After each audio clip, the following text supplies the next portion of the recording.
నేడు లేదా రేపు భారత్ తమపై దాడి చేసే అవకాశం ఉందని పాకిస్తాన్ సమాచార మంత్రి అతుల్లా తరార్ చెప్పారు. భారత్ దాడికి సంబంధించి ఖచ్చిత సమాచారం తమ దగ్గర ఉందన్నారు. భారత్ దాడిని ధీటుగా ఎదుర్కొంటామన్నారు పాక్ మంత్రి తరార్. పహల్గామ్ ఉగ్రదాడి అనంతరం వాఘా సరిహద్దు నుంచి ఇప్పటివరకు 786 మంది పాక్ వాసులు భారత్ వీడారు. అలాగే పాక్ నుంచి స్వదేశానికి 1376 మంది భారతీయులు తిరిగి వచ్చారు. ఇవాళ 11 గంటలకు కేంద్ర కేబినెట్ భేటీ కాబోతోంది. ఉగ్రవాదులపై కఠిన చర్యలకు ఇప్పటికే భద్రతా బలగాలకు సంపూర్ణ స్వేచ్ఛ ఇచ్చారు ప్రధాని మోదీ. కేబినెట్ సమావేశంలో భాగంగా సిసిఎస్, సిసిసిఏ అలాగే సిసిఈఏ సమావేశాలు జరగనున్నాయి.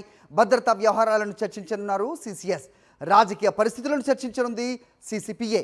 ఆర్థిక అంశాలపై నిర్ణయాలు తీసుకోనుంది సిసిఈఏ. సీమాంతర ఉగ్రవాదాన్ని ప్రోత్సహిస్తున్న పాకిస్తాన్పై మరిన్ని ఆంక్షలు విధించే అవకాశం కనిపిస్తోంది. ఫార్మా ఎగుమతులను నిలిపివేసే అవకాశం స్పష్టంగా కనిపిస్తోంది. భారత గగనతలంలో పాకిస్తాన్ విమానాలను నిషేధించారు. అరేబియా సముద్రంలో పోర్ట్ల కార్యకలాపాలపై ఆంక్షలు కొనసాగే అవకాశం ఉంది. ఆంక్షలతో పాకిస్తాన్ ఆర్థిక వ్యవస్థను దెబ్బకొట్టే వ్యూహంలో భారత్ వేగంగా అడుగులేస్తోంది.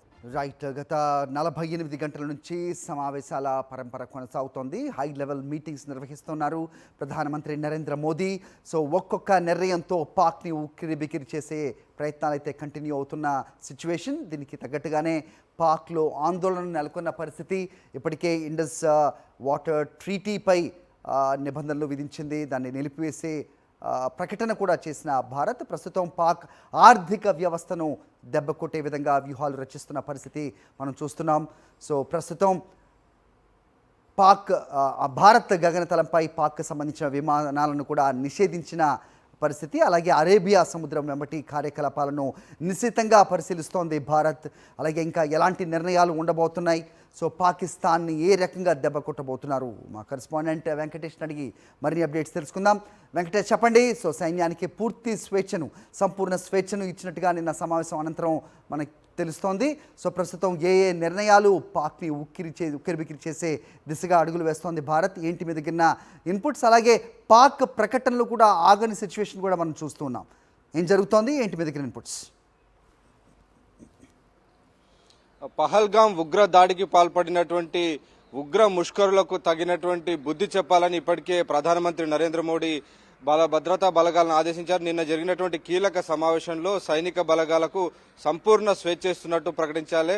టార్గెట్ ఎక్కడ నుంచి తీసుకోవాలి, ఏ టైమింగ్ లో తీసుకోవాలి, దీనికి సంబంధించినటువంటి అన్ని అంశాలపైన సంపూర్ణమైనటువంటి స్వేచ్ఛ ఆర్మీకి ఇస్తున్నట్టు ఆయన ప్రకటించారు. సో ఆ నేపథ్యంలో ఈ త్రివిధ దళాలకు సంబంధించినటువంటి చీఫ్లు దీనిపైన ఒక నిర్ణయం తీసుకొని తగినటువంటి సమయంలో ఉగ్రవాదులకు తగిన బుద్ధి చెప్పేటువంటి అవకాశం ఉంది. ప్రధానంగా పాక్ ఆక్యుపైడ్ కాశ్మీర్లో ఉగ్రవాద స్థావరాలు పెద్ద ఎత్తున దాదాపు 50-60 వరకు ఉన్నాయి. సో ఈ స్థావరాలను ప్రస్తుతం ఖాళీ చేశారనేటువంటి వార్తలు వస్తున్నప్పటికీ దానికి సంబంధించినటువంటి ఇంటెలిజెంట్ ఇన్పుట్ అంతా కూడా ఆర్మీ వద్ద ఉంది. సో నేపథ్యంలో ప్రిసైజ్ గా ఎక్కడ లొకేషన్ ఉందో ఆ లొకేషన్ లో ఆ లీడర్షిప్ పైన ప్రధానంగా లష్కరీ తోయిబా ఈ ఉగ్ర ఘాతుకానికి పాల్పడిన నేపథ్యంలో లష్కరీ తోయిబాకు సంబంధించినటువంటి కమాండర్స్ ను లక్ష్యంగా చేసుకుని ఉగ్రదాడి జరిగేటువంటి అవకాశం కనబడుతుంది.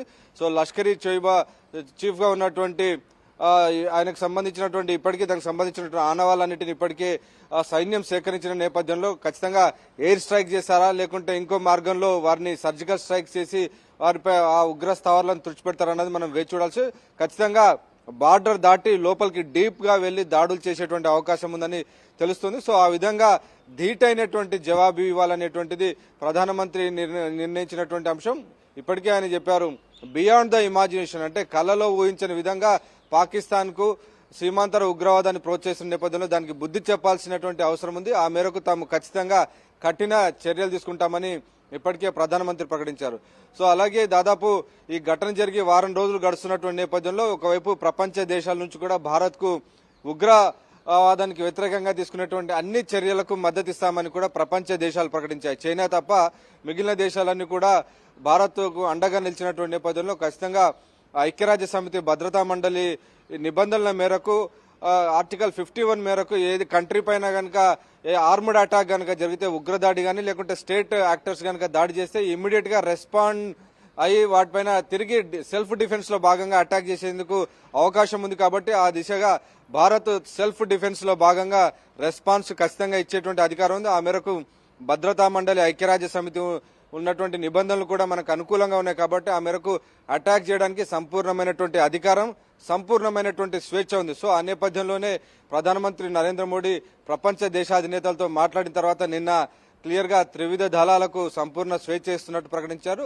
సో ఈ నేపథ్యంలోనే పాకిస్తాన్ కూడా దీన్ని ఎదుర్కొనేందుకు సన్నద్ధమైంది.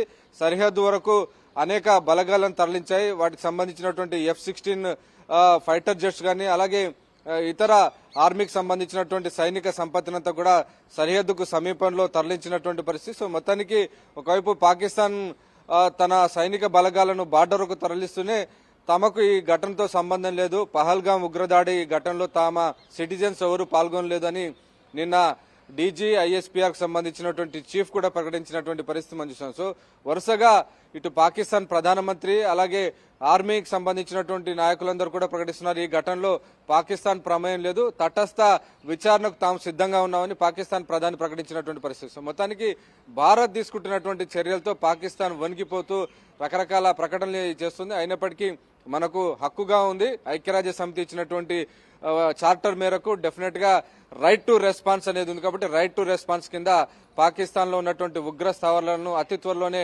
ధ్వంసం చేయబోతున్నారు. హరి రైట్ వెంకటేష్.